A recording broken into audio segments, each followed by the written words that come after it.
What if the people that we call geniuses are not just geniuses, they're actually just more obsessed than you? So I've been reading the autobiography of Leonardo da Vinci, and this book is blowing my mind. Leonardo was what many people might consider a genius, just like Einstein or just like Benjamin Franklin. A lot of these people are commonly labeled as geniuses. And when you start to dive into their life history and their story and basically their daily routines, you start to realize that these guys are just obsessed about one thing. They're just completely focused and locked in on one curiosity or one interest that they're exploring relentlessly. And it's not necessarily that they were born with this crazy level of intelligence or this superpowered mind. Obviously, they have a baseline of intelligence and they're smart people, but that was really just the foundation for everything else that happened in their life. Da Vinci started out as a painter, right? He started out as an artist. And then slowly he started to follow his different interests and curiosities that led him to dabble in engineering, to dabble in anatomy, to dabble in science. And so this man really followed his interests and curiosities to the farthest point. A lot of us don't even think to ask why certain things are the way they are. And this man would literally ask the most specific and infinitely interesting questions that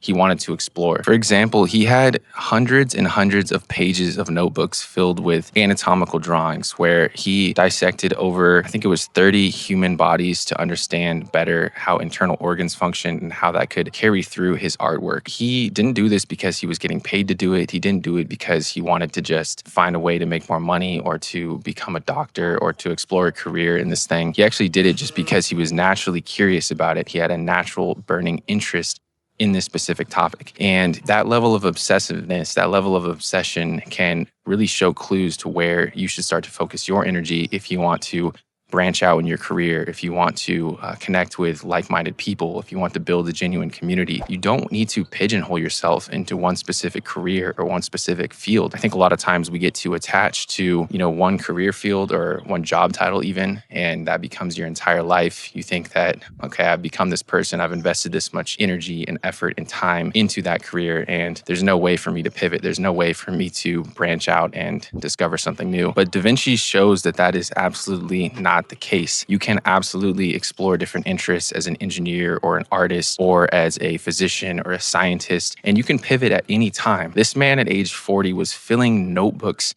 with these drawings and doing dissections of human beings, even after establishing a successful career as an artist, as a painter, and working in these royal societies. So it's never too late to pivot. It's never too late to follow your natural interests and curiosities, and that will lead you to an incredible place in life. You're going to understand that the world is infinite. There is nothing stopping you except yourself. It is only in your own mind that you feel like there's these barriers, these limiting beliefs that are preventing you from exploring that curiosity. So just go ahead and do it.